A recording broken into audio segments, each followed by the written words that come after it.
We have all been there. You are driving down a street in Toronto, maybe heading to work or just out for a coffee, and suddenly, it's the Toronto Pothole experience. But what is a pothole really? Beyond just being a nuisance, a pothole is a physical symptom of a road that's under massive environmental stress. It starts small, often invisible to the eye. You can think of that is a battle between the asphalt and the element. The common culprit we always blame is the temperature. We talk about the freeze-thaw cycle, where water seeps into cracks, freezes into ice, expands and pushes the pavement up. When it thaws, it leaves a hollow gap, but as we're going to see in this project, that's the only half of The real silent killers of all roads are moisture saturation, measured as a high humidity and sharp drops in atmospheric pressure. When the humidity is high and the pressure drops, the road should basically become a sponge. It loses its structural integrity, and the movement heavy truck or even car rolls over the weakened spots, the suffer collapse. In this video, we aren't just looking at where the holes are, we are diving into the weather regimens that create them. Using a complex model called a Bayesian Gaussian mixture, we have analyzed how Toronto's unique climate, from the lake effect moisture to the urban heat island stress, pushed 17% of our study area into the moderate high risk state this past January. We are moving beyond the database called 311 of complaints to try to understand the signs of why our infrastructure fails, how we can predict it before your tires even hit pavement.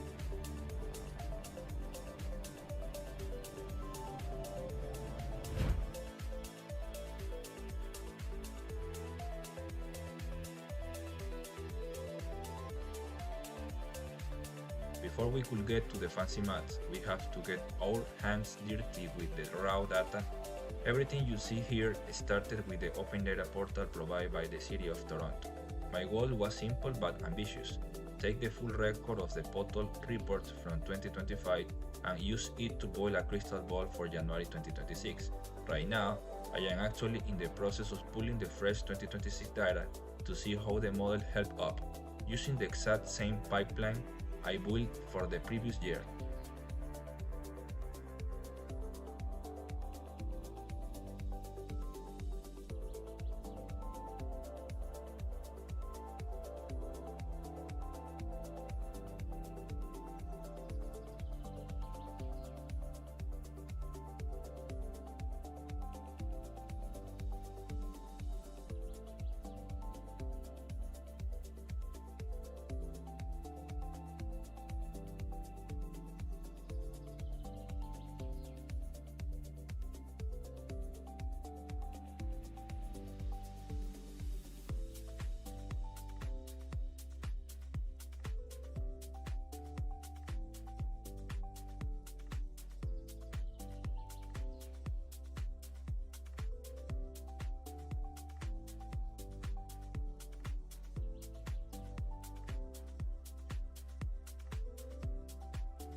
Raw data is rarely clean.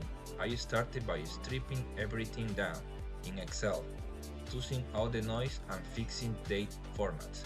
But the real challenge, the location, the city's database give off a street intersection, not GPS coordinates. And because three different people might report the same pothole on the same corner, the data is full of duplicates. So to stay efficient, I built a master coordinate table. It didn't make sense to hunt for the same corner 5 times, right?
This is where the project turned into a bit of a marathon. I tried using Python script to automate the geocoding, but to be honest, the code missed a ton of addresses or even words. Give me coordinates in the middle of Lake Ontario, so I have to go old school.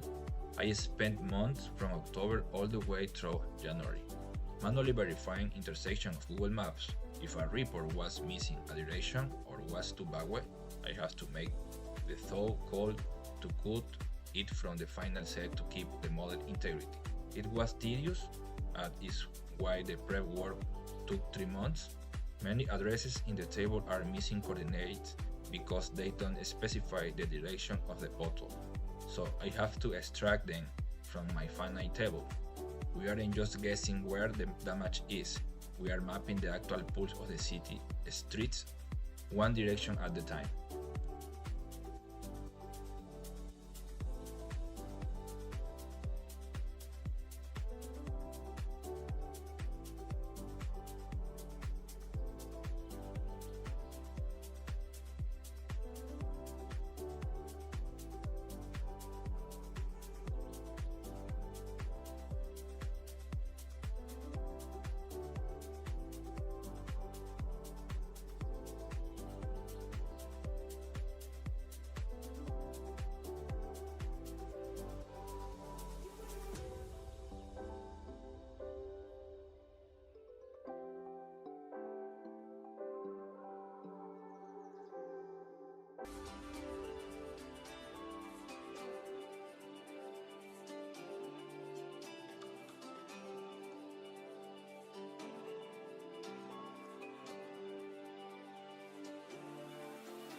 To get this moving, I have to be a bit of a strategist. I set up my script to pull both street names from the intersection, allowing the code to triangulate the location. Now, let's be real, the resulting coordinates might be a few meters off the exact center of crosswalk, but for our purpose, that's actually perfect. We just need to be in the immediate vicinity of the damage to see the patterns. It would be a dream if the city of Toronto provides GPS coordinates right in the file, but they don't do the heavy lifting for us. That's where the data science kicks in.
The same logic applies to our weather data. Since we don't have a thermometer at every single intersection, I use interpolation. I gathered temperature, rainfall, and snowfall data from weather stations within a 100 kilometer radius and calculate an estimate for each coordinate. It is a 100% exact measurement of the puddle on that specific corner. Maybe not, but it gives us a highly reliable environmental profile for the area. In the world of infrastructure modeling, these estimates are exactly what we need to see the big picture of how the elements are attacking our roads.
Once the script finished running, it was time for a really check.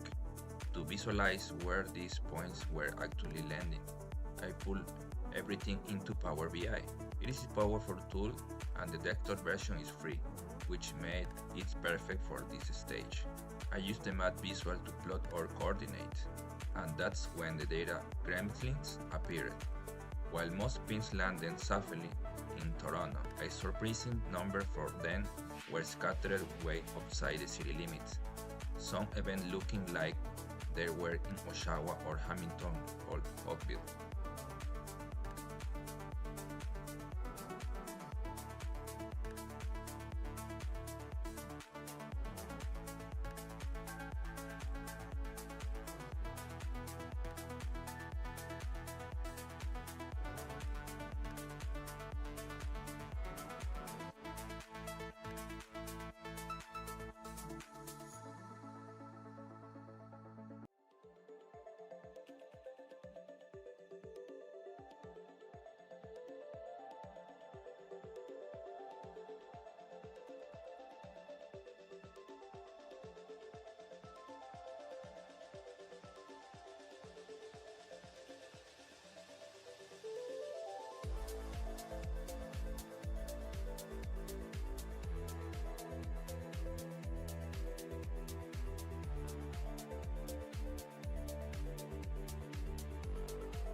City of Toronto database is tricky, and if an intersection name is even slightly off, the automat fails. I couldn't let that slide, but that meant a bad forecast out, so I exported a cleanup list of every outlier bad into Excel. I spent hours cross-referencing these raw points with Google Maps manually, hunting down the correct latitude and longitude for each one. It was a cycle of importing to Power BI, spotting the errors and correcting them in Excel until every single pin was exactly where it belonged. This manual polish was make the final model reliable. We aren't just plotting points, we are verifying the truth.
Basically, with these two tables, the table containing the coordinates, which will be the master coordinate table, a single record with its latitude and longitude, and the database containing the complaints with the date variable.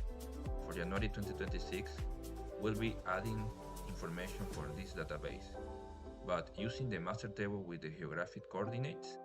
Then we will develop a table that will allow us to perform the statistic analysis, which in this case I already have ready.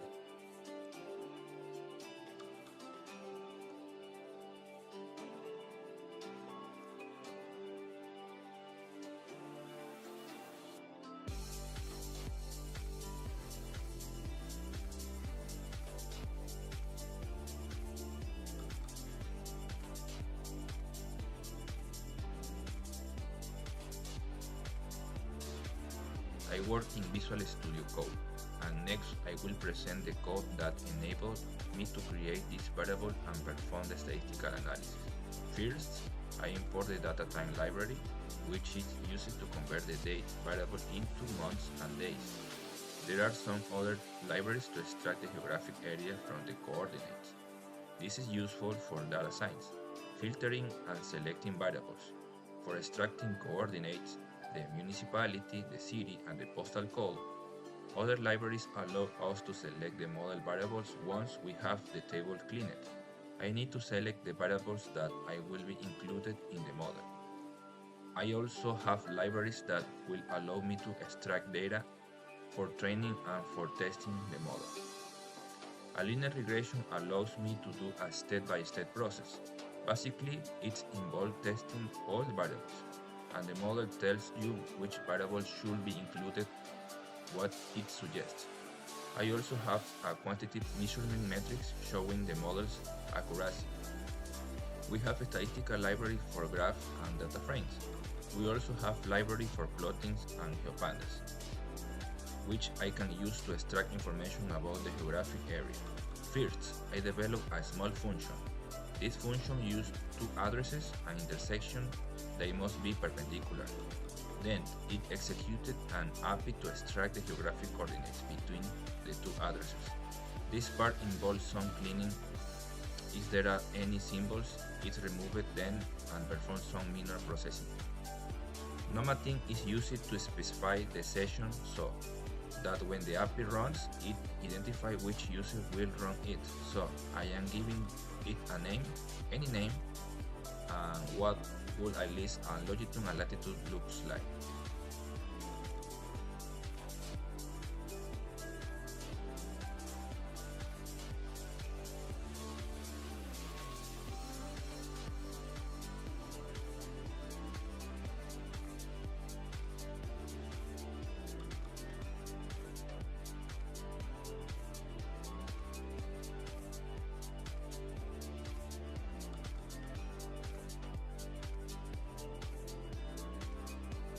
Then it will use a for loop that iterates through that intersection.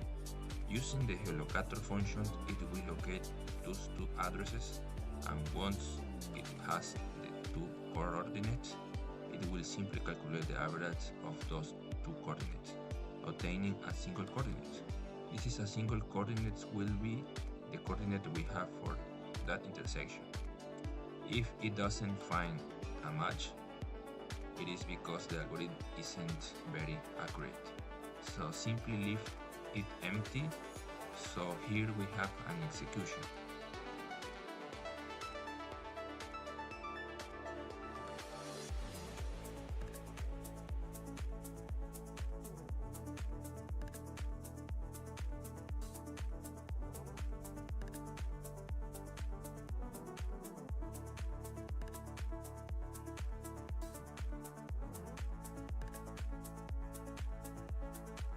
Here we have the street from the street east and short street. I am going to specify the city and country to make it more precise. So the city is Toronto, the province is Ontario, and the country is Canada. And as you can see between these two streets, it gives me this latitude and longitude coordinate, which is practically in the core area. It is very close to the address we want if I search for that coordinate on Google Maps. It is very near that intersection, and I need to be able to do this for thousands of points. I couldn't do it manually for all of them, only for those containing errors. And that will already be helpful because I am going to extract weather information, elevation, and geographic information like the city, postal code, and so on. So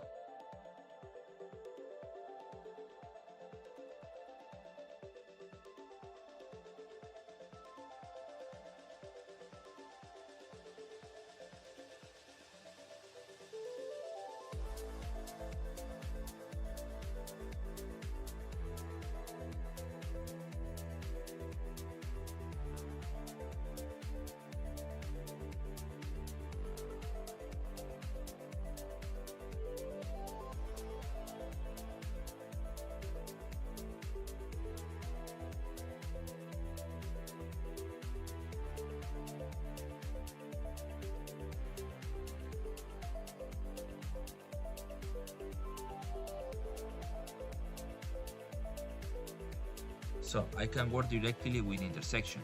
You have to work with a coordinate. That's why the first step is to create the coordinates, which is what we did in the previous step. Well, here I am simply reading the coordinate table which you saw earlier. This is one here, and then it's going to use that database to convert into data frame. Then we add a brief description of data. So there we see that it's always take the numeric variables and tell you that the numeric variables are these two. Now that I have tested the function and simply run a loop through each intersection in the table, returning two columns, latitude and longitude. As you can see, it is using each row and collecting the variables intersection 1 and intersection 2. So this will be the result, but originally I am going to show you that we did have the intersection. This is the original table. We have intersection 1, intersection 2, and that's where we got the first coordinate before doing it manually. So I didn't run this part here because I already did it early. I am just showing you how this part helps me in the code. Assuming I already have the coordinate, which is what we saw in the previous video, so now I am going to use that coordinate to extract the municipality. This is another function called location municipality. Here again, we give it a username. You can use any name. And what it does is take that latitude and longitude and use the location function exactly at that coordinate, and it shouldn't take more than 10 seconds.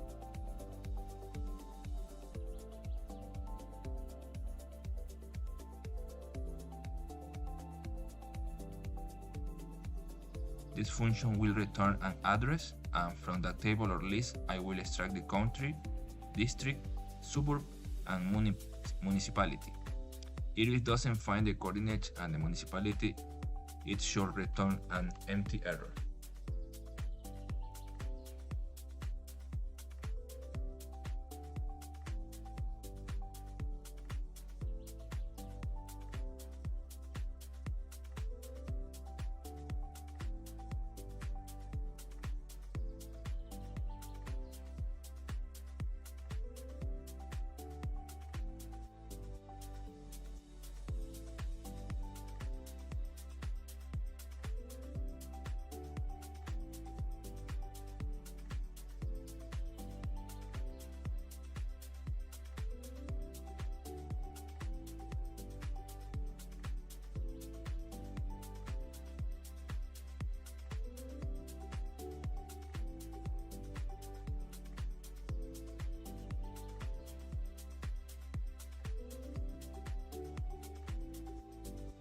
Then it runs the Ontario location municipality function on the column access and adds the entire execution to the municipality variable.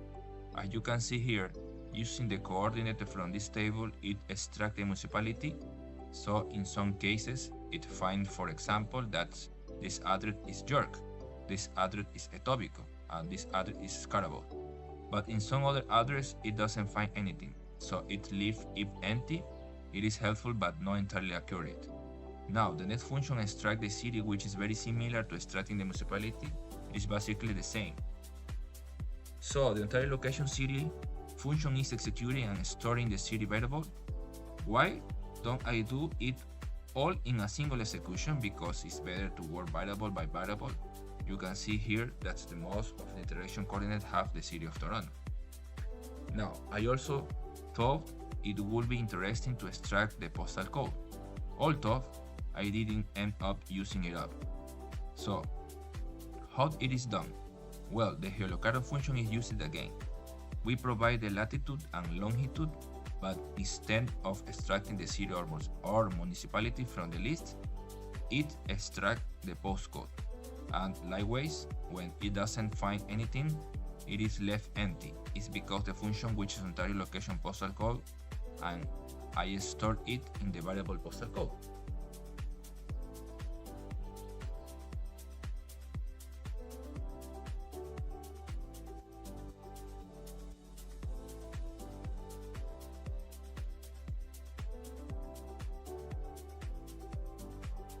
As you can see here, the intersection is giving its respective postal code.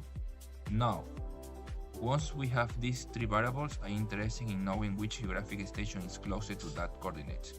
The MethoStat library allows me to find based on a list of weather station codes, their geographic location, and the ability of databases.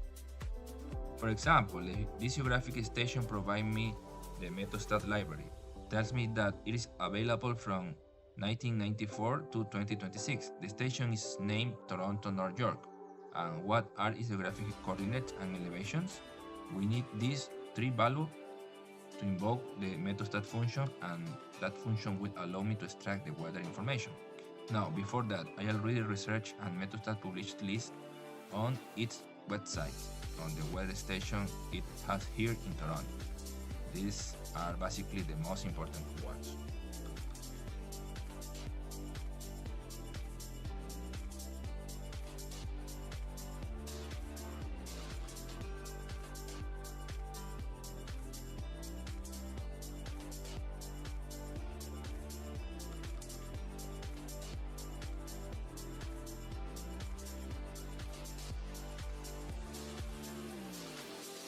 Toronto City, Toronto Pearson International Airport, Toronto North York, Spruce Hill, Moyoka Airport, Barrio Oro, etc. So what I'm doing here is creating a list with the station ID, latitude, and longitude.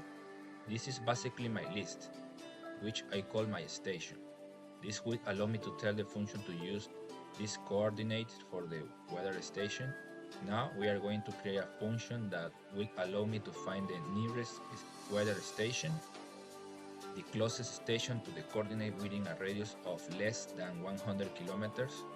Theoretically, the weather station only covers a radius 30 kilometers, but since we don't have a station that close, I am limited to maximum radius of 100 kilometers.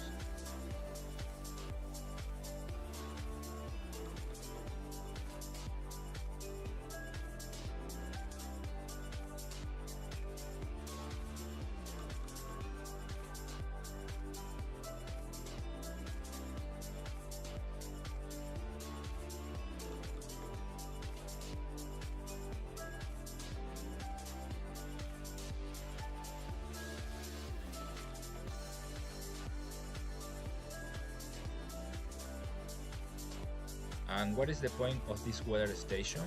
Well, the function allows me to perform interpolation. If I provide the station code and elevation, the function will give me the interpolated weather values for that coordinate and that station, but in an interpolated way. So basically, what it's doing here is using the Hertz radius, is using the Haversing distance equation, which allows me to find a more accurate distance. This formula is used in navigation and geography to calculate the shortest distance, or as the crow flies, distance between 2 points of the surface of a sphere, such as the Earth, using their latitude and longitude coordinates.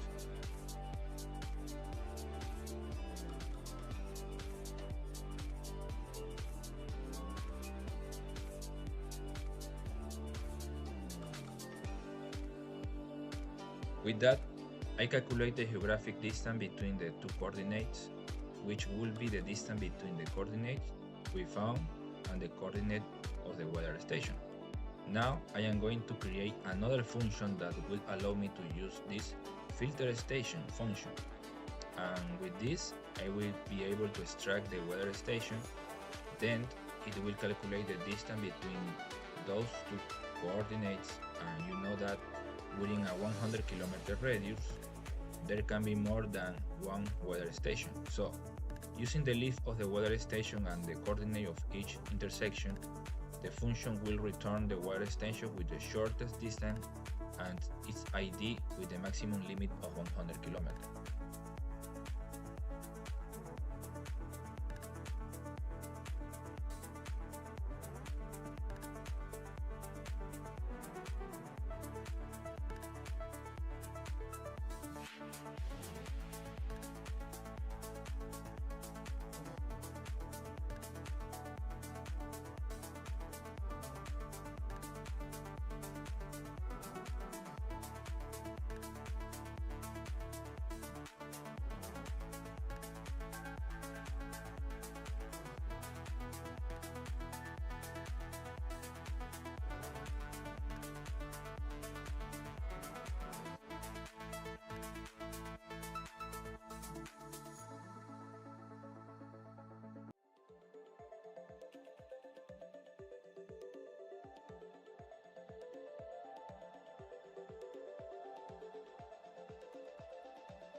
So we use the list of weather station and the coordinate of each intersection. Since the station has number and words, I need to fix it as a string. You can see that the master is using this. This intersection has its respective coordinates, its respective station ID, and its distance, which is what I was telling you above. This is the my station list. We have to specify the geographic coordinates, the list of station, and the distance. And it returns station ID and distance to me. Once I have those two variables, I will get the elevation for that coordinate. Well, here is a simple because I simply execute this address using that JSON, and what it will do is find out this latitude and longitude, returning a variable, which in this case will be the elevation. I execute the getElevation function in a loop from the first to the last, and it will return the respective elevation for each coordinate.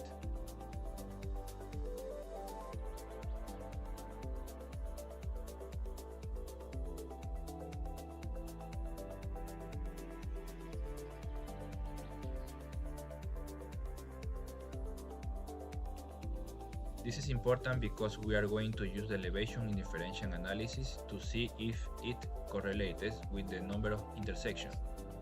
The next step is to extract the weather information, but we don't use the master data for this, we use the entire table.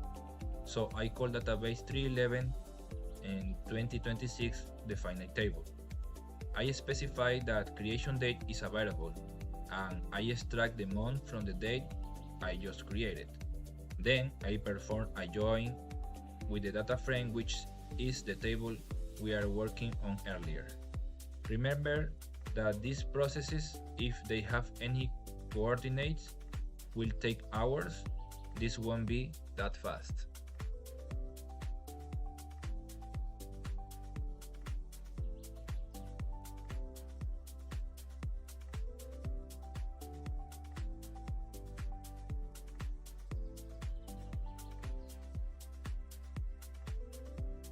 So it will join the two tables through the address.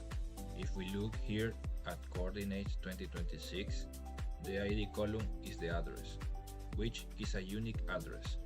Then, in the final table, it will use the same column, and to each of these addresses, even though they can be repeated.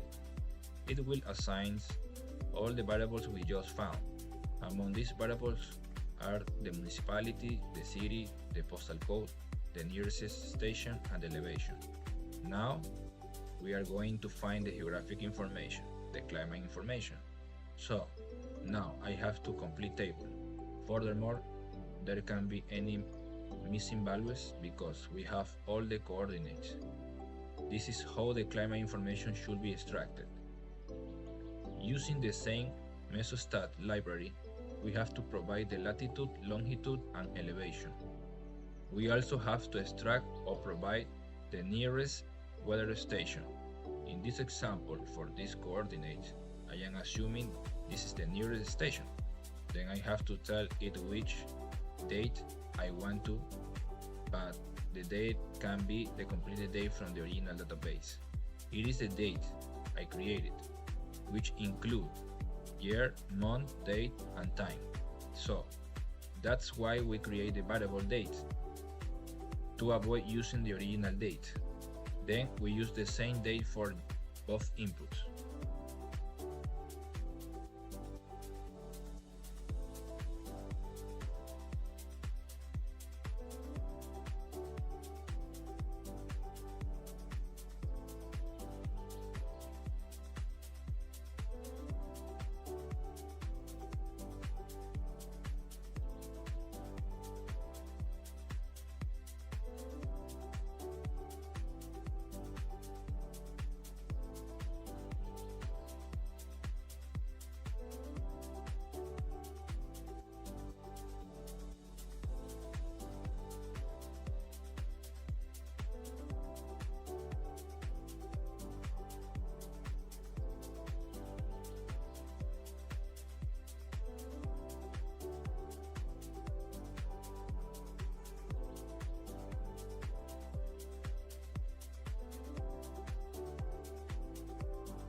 Finally, it takes the information from the weather station, the coordinate information, and what it does, it is interpolate, or what will statistical happen at that coordinate. At this coordinate, which is not the weather station, it is telling me that the interpolated values could be statistically speaking the average temperature, the minimum temperature, the maximum temperature, humidity, precipitation, winds, pressure, and so on. So now that I know how the code works, I am going to create a function that asks for a record. I know that this record contains the latitude, longitude, and elevation. The station and date are already included in the same table. With this, I can extract that information and then execute it. If the information doesn't exist, it should return empty. Now I have already tested and I know that the information is there, so it will be able to extract all the variables. There are simply two results. It either returns the values or it returns empty.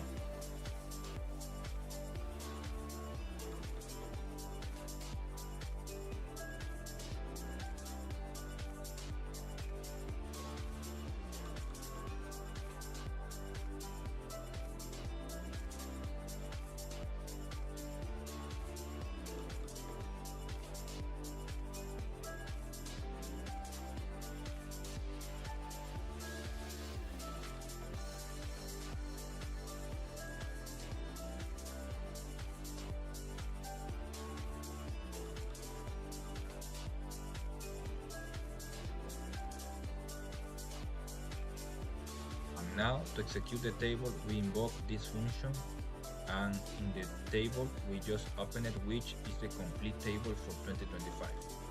But with all the variables, it executes it, and what it does is simply and all the other variables to the table. That is, all these meteorological variables. There are 10 variables. I could say that information, so I don't lose it.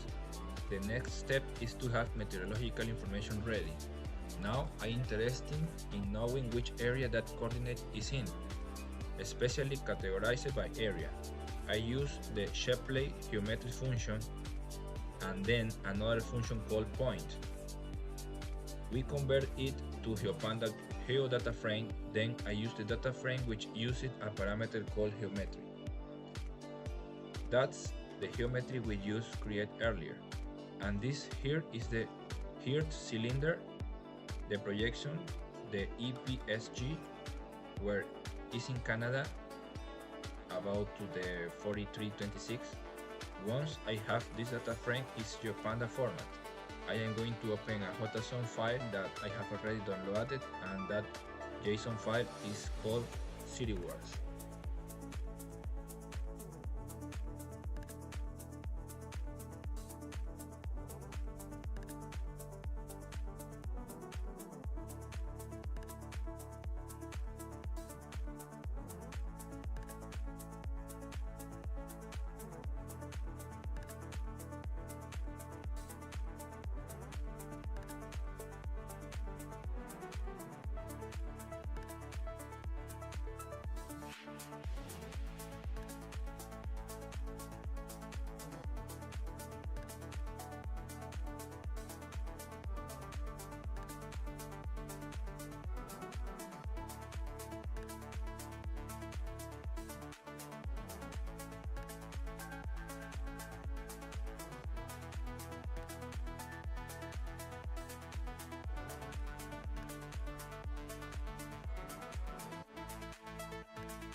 So CityWords is the GeoZone.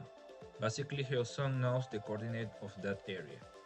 So here, to give an example, this intersection of Leslie Street and Finch West is in the Don Valley North area, which will be the number 17, and also other variables that I am not really interested.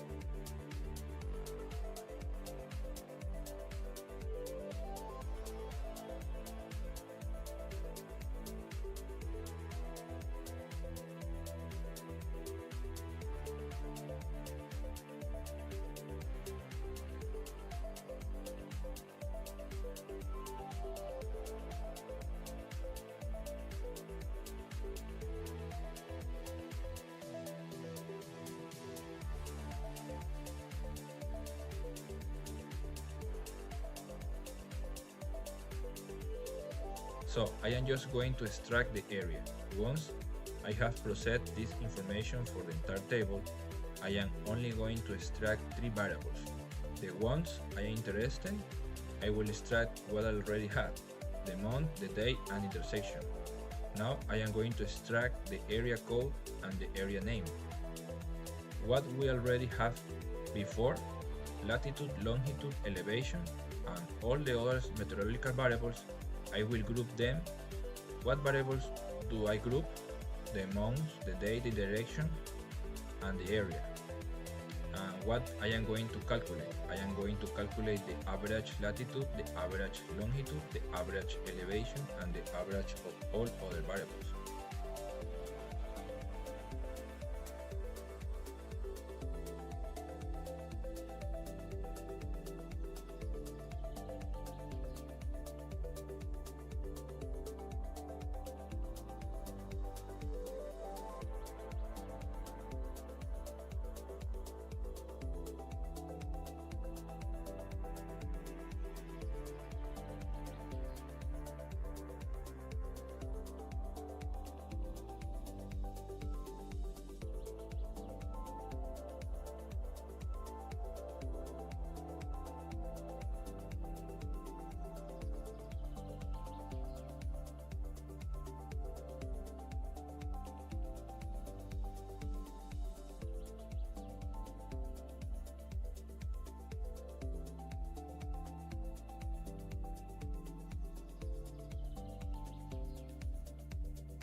Okay, for the inferential statistical analysis, we use a dataset of 2025. This is the name of the dataset of 2026. We use the function of read Excel and then convert it to the data frame. Same to 2025. We have both. The third methodology that we will use is the correlation heat map. Basically, it's a correlation matrix. It's a table displaying correlation coefficients between multiple variables, measuring the strength and duration of the linear correlation. Starting from -1 until +1 is highlights through color coding or values how pairs and variables move together with the diagonal indicating perfect size correlation. This is the same correlation but himself. And the next correlation is month, latitude, longitude, elevation, cloud coverage, precipitation, pressure, relative humidity, snow wind, average temperature, snow depth, wind peak gust, average wind speed. This is the variable, numerical variable that we will use. Then we apply a filter that don't take the null value.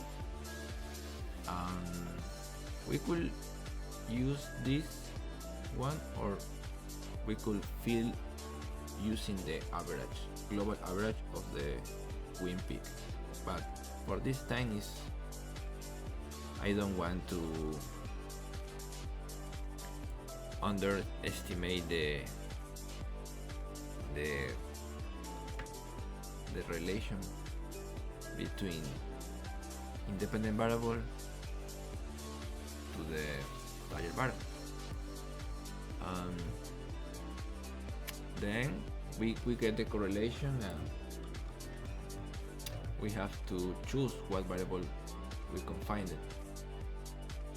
Basically, using this graph, this 32 is good, that this is precipitation, and month, and elevation, and latitude and elevation.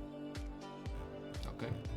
The second method is the state-by-state regression that refers to the SFS is sequential forward selection, a feature selection method that can be used with a linear regression model to choose an optimal subject of feature. The library MLX10 provides a convenient way to implement this process. Create the algorithm that interactively adds the single feature which results in the best model performance at each step, based on cross-validation scored. Okay, for this part, I will fill the nums using the global mean of the wind peak. For sure, we can take off the drop, the nums, dropping the nums. The next, for the input variable, don't use the target variable, and the J we could use the target variable. Now we will use train state split that provide the 70% of the training and 30% of the test process using a thief of the 42.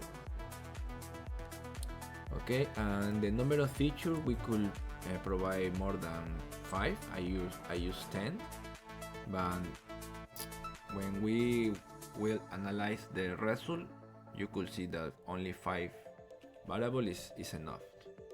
And what is the scoring? The square correlation, setting the cross validation in 0 for the fall. Okay, and this is the result: month, longitude, elevation, cloud coverage, precipitation, humidity, snow wind, and another one. But if you see the better interpretation is only we could get the first 5 features Longitude, elevation, cloud coverage, and precipitation. Using the methodology of the sequential forward selection through the linear regression. No? And the last one methodology is the feature importance using random forest. Basically, random forest has built an embedded way to rank features.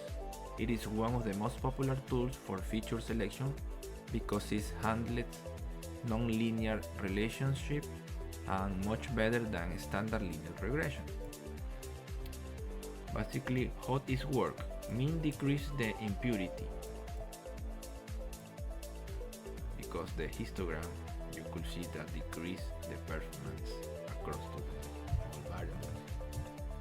And feature importance is calculated by looking at frequency, how often a feature is used across all trees, and impact, how much the Gini impurity or entropy decreased every time that feature was used for split. Okay, this is the methodology, the script. This graph is returning me that the better contribution is for precipitation, humidity, wind speed, pressure, and wind peak. This is 5 or 6, could be good for the modeling.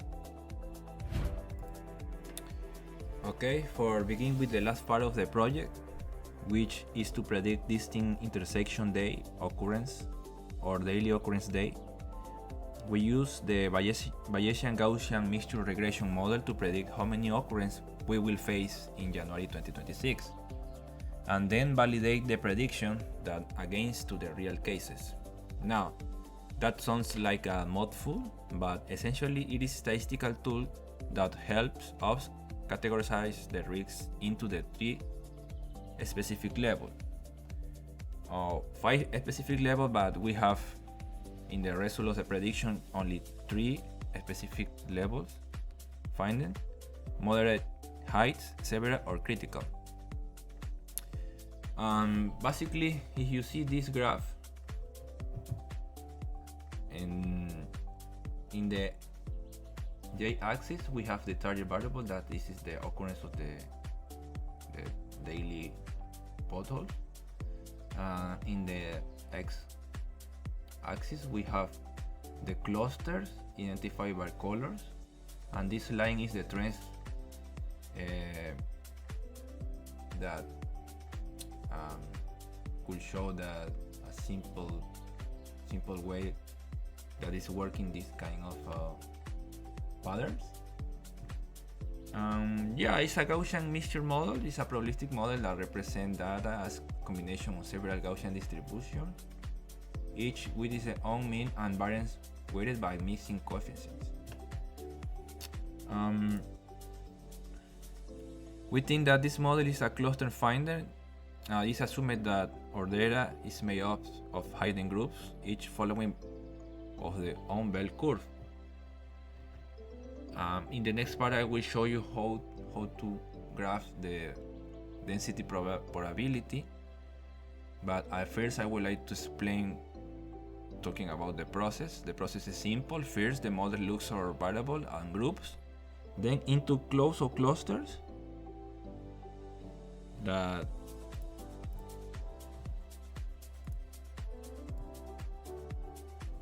is represented by these colors. Next is perform a bit of self-pruning. Since the Bayesian model is automatically decide which clusters are useful and ignore the noise. Finally, when we feed if new data that model asks, which group does this most likely belongs to? Once it identifies the groups, it uses the specific map that the cluster to predict our result. In the word statistics, we call this group regiments. It's just a fancy way of saying that the state that followed its own unique rules. Imagine that light switch with 3 settings: dim, brim, and strobe. The rule for how much electricity is being used changing depending on which regimen or settings. The switch is in that's exactly how our model looks at the rod, identify the settings of the environment to give us the most accurate prediction possible. According to the methodology, we take these 5 variables for the study and the occurrence in the target value. We stack these 2 datasets in one called data combined, and then implement the function of Bayesian mixture.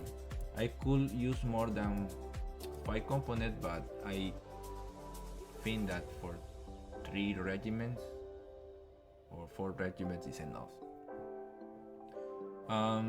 This is a standard value for the height concentration period, and we could use any value for random state.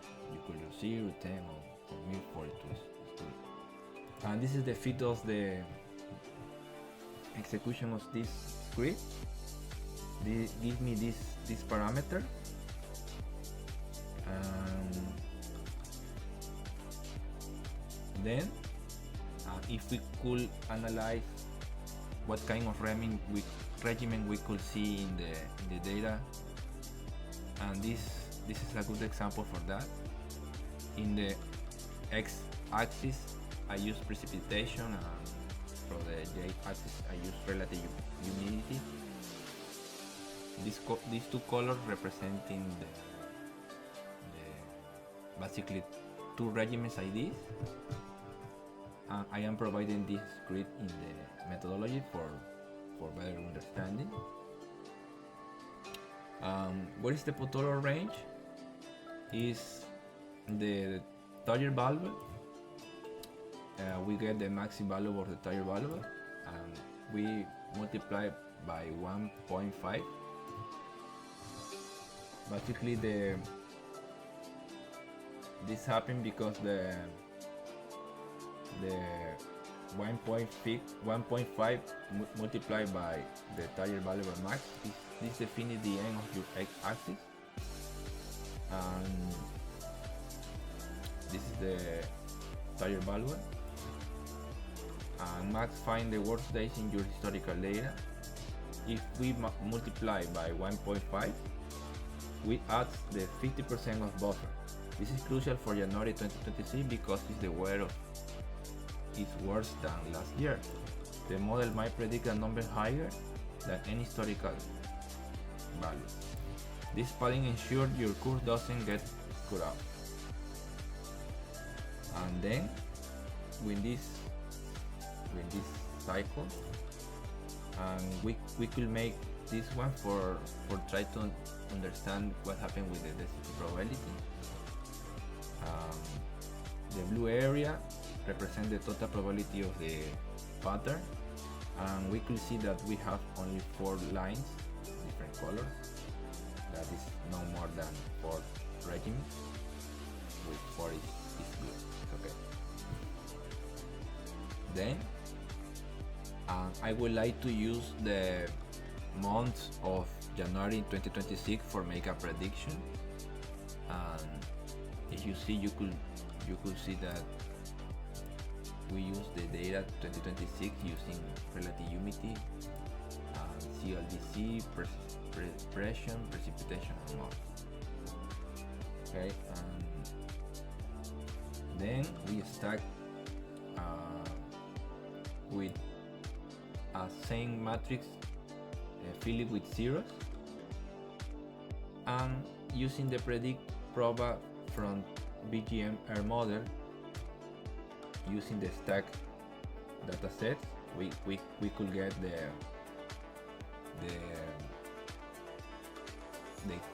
predicted cases.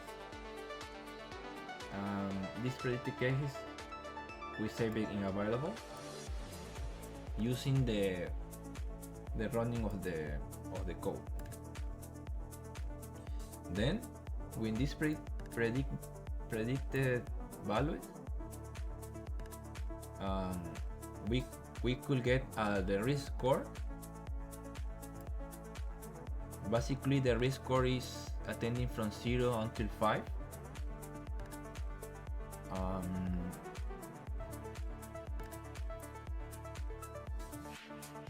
Then we multiply these predicted values by 2 and categorize in a range from 0 until 5. The interpreting your result, the moderate height 70%, this is your system-wide wear. It shows that the vast majority of the city's roads network is under significant stress. It suggests that the current weather is high humidity and crossing the freeze threshold frequently. Critical severity 29% convenient, early and 1-0 during intersection are at the breaking point, and this is the number that justifies the potholes blitzes Toronto has been running lately. Then, how to write a discussion section, use the percentage to explain the operational reality, and the BGMR model identified that the 70% of the study area has entered moderate height, risk in severe and critical, indicates that pothole formation is no longer isolated to bad roads, but is systematic failure caused by January 2026 atmospheric conditions. This rule we could get in the literature. Basically, this gives me the model. This is the total data set that we provide to the methodology. But we only use precipitation,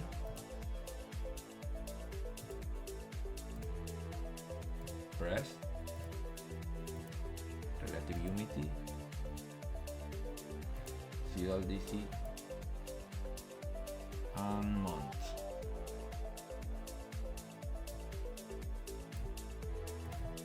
Or predict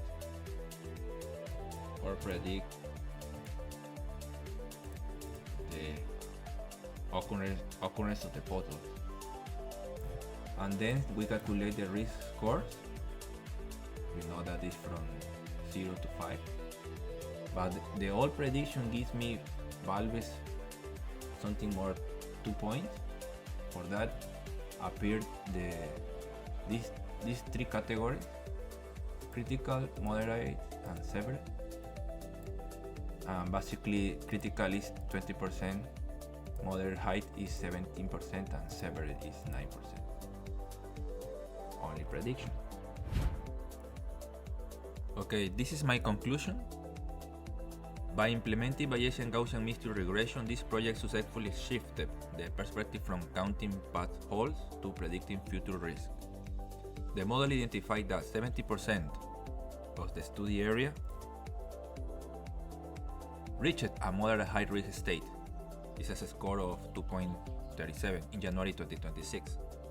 This allows city officials to move away from 311 complaint-based repairs, which are biased by color volume, and toward a probabilistic risk assessment that target physical road fatigue before it becomes a hazard.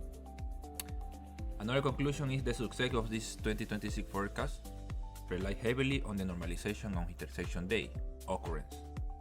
By spending 4 months manually geocoding thousands of intersections and filtering out duplicating reports, we created a high fidelity growth through datasets. This process demonstrated that the correct use of the analysis in Python, we could correct GPS drift and reporting bias manually, ensuring that the 20% of the critical zones are accurately identified for immediately repair.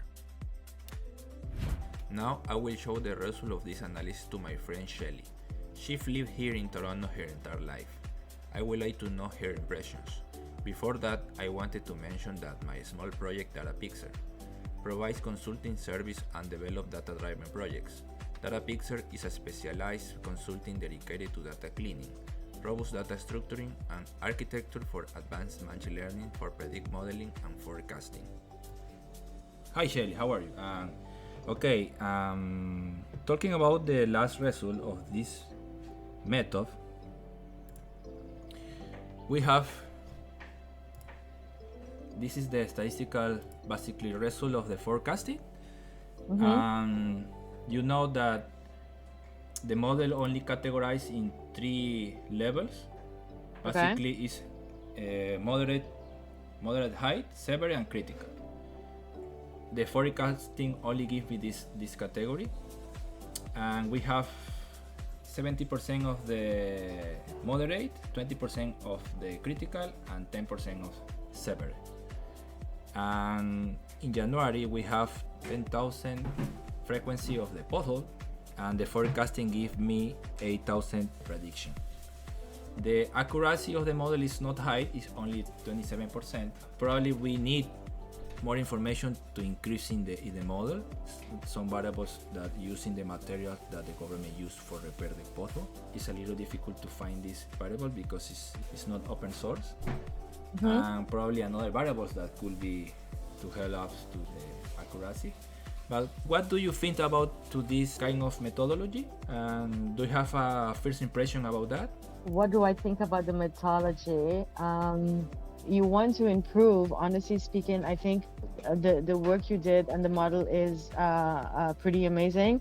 And if you want to improve, I think there might be a lot of variables out there that you will have to look at. So honestly speaking, I would have no recommendation about how you can improve it, because the work that you did is actually quite impressive. We could try with another model, better computational performance. But in this case, I use a statistical model because the statistical model gives me a one variable called risk. And this risk helped me to categorize the prediction in these 3 levels. Okay. The same questions. Could you give me anything that comes to your mind about the pothole in Toronto? Anything that comes to mind. I think that the city is probably a little behind in filling the potholes, because I have seen and felt potholes that should have been repaired a long time ago that has not been repaired in probably over a year. Okay, my next question is, you have seen many Toronto's winters. Have you noticed if the city response time gets significantly worse after those unprecedented weather events we have in February, or was the delay consistent all the year? I think the delay was consistent all year. First of all, I don't think you can probably repair the potholes in February, but from my observation over the past few years, it is consistent. The delay are consistent. The city's target is 4 days for major roads and 30 days for side street. In your neighborhood, does that 30 days window feel accurate, or do you think yourself driving around the same holes for months? I feel myself driving and walking around the same hole for months. And what happened with our taxes? What happened to our taxes? I think our taxes are being spent on useless ventures and stuff that doesn't make the citizens who are paying taxes, like, they don't get what they pay for. So I think, yeah, our taxes are being spent on stuff that is probably, one might say, not a priority. Yeah. My last question is, with the new Fixing Roads Faster program, the city is trying to be more proactive. Do you think residents are actually using 311 more to report them, or have people mostly giving up on reporting? I think it depends on the situation. For stuff like potholes that has not been addressed for years, I don't think people are probably reporting that as much as, let's just say, I don't know, there's a coyote eating chihuahuas in downtown Toronto, then I think that would be a priority for the city. Thank you for your collaboration in this. Thank you. Do you want to add something more, or that's it? As far as the potholes go, no, I think, first of all, I think you did a great job, and second of all, I've learned something. So as far as the potholes go, I think you have nailed it. Thank you. Thank you, Shen. Thank you for joining us, for your time in this analysis. We will see you in the next video. Goodbye.